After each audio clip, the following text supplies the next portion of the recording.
বন্দে মাতরমটা আরো একবার শুনি, কারণ দেশ সবার আগে, আর আমাদের একটাই পড়েছে আমরা ভারতীয় ভারতীয় ভারতীয়। আরেকবার বন্দে বন্দে বন্দে বন্দে। আমি স্যার আপনার কাছে আসবো, আপনি একসময় ৭১-এর যুদ্ধ করেছিলেন। অনেকে বলছে যুদ্ধ যুদ্ধ নয়, শান্তি চাই, কিন্তু আমাদের দেশ সত্যিকারের সেই অর্থে যুদ্ধ শুরুই করেনি, শুধুমাত্র প্রত্যাঘাত করেছে, তাতে এই অবস্থা। এই সময় সব থেকে বড় দরকার, মানে যদি দেশটা না বাঁচে তাহলে আমরা কি করে বাঁচবো? দেশের জন্য যদি আমরা লড়াই করতে না পারি, দেশে যদি প্রত্যেকের লড়াই করার মানসিকতা না থাকে, দেশের সেনাবাহিনী পাশে দাঁড়ানোর মানসিকতা না থাকে, তাহলে আমরা এগোবো কি করে? দেশ না বাঁচলে তো আমরা কেউ বাঁচবো না। সময় এসেছে এই মুহূর্তে সব কিছু ভুলে আমাদের একটাই পরিচয়, সবার আগে মাথার ওপর উঠে মাথার উঁচু করে একটাই পরিচয় আমরা দিতে পারি যে আমরা ভারতীয়, আমরা ইন্ডিয়ান, আমরা ভারতীয়। ভারত মায়ের জয় আমরা সবাই বলতে পারি। সময় এসছে, নিশ্চয়ই সময় এসছে।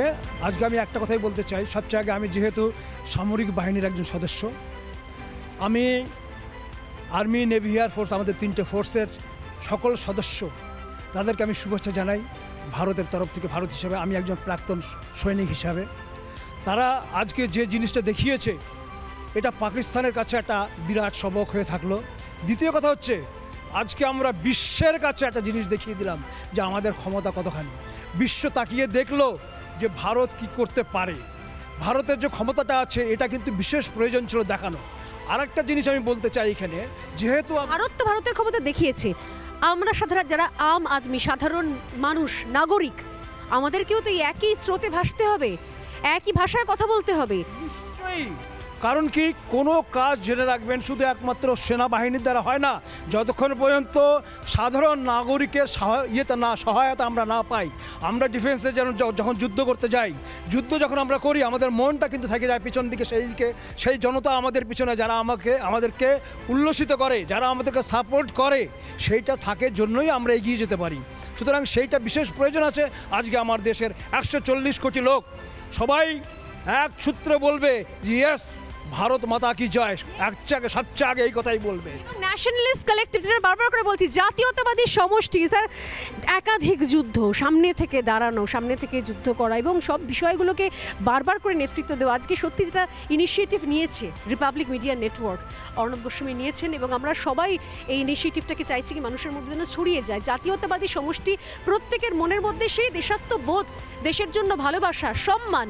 শুধুমাত্র একা দায়িত্ব সীমান্তে যারা যুদ্ধ করছেন, জীবনে প্রাণপণ লড়াই করছেন, তাদের কাছে তো নয়, গোটা দেশবাসীর একই সুর হওয়া উচিত, একই স্বর হওয়া উচিত।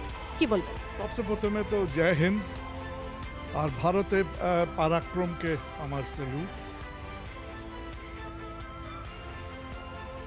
ভারত যা দেখিয়েছে পৃথিবীকে, তার মধ্যে মিডিয়ারও অনেক বড় কাজ। আমরা পাকিস্তানের মুখোশ খুলে দিয়েছি, আর পৃথিবীকে এও জানিয়ে দিয়েছি আমাদের ক্ষমতাটা কি আছে।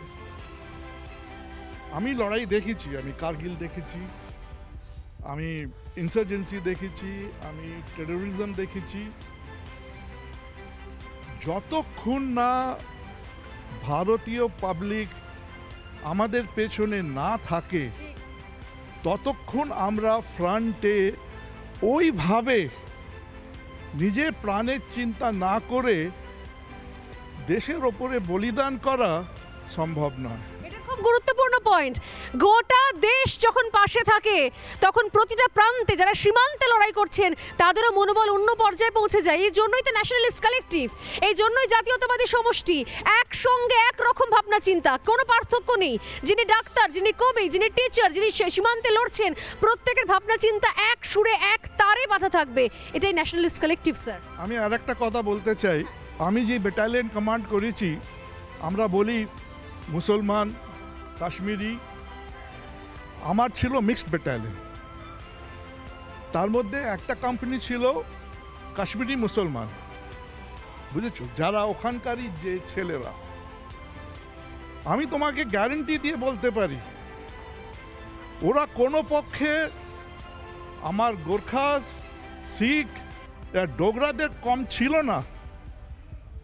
ওরা যেভাবে, যখন আমার ব্যাটালিয়ন কাপওয়ারায় ডিপ্লয়েড ছিল, যেভাবে ওরা ইনভলভ, ওরা যদি চাইতো তো আমাদের অনেক রকমের ক্ষতি করতে পারত, কিন্তু কোনো দিন কোনো ক্ষতি হয়নি।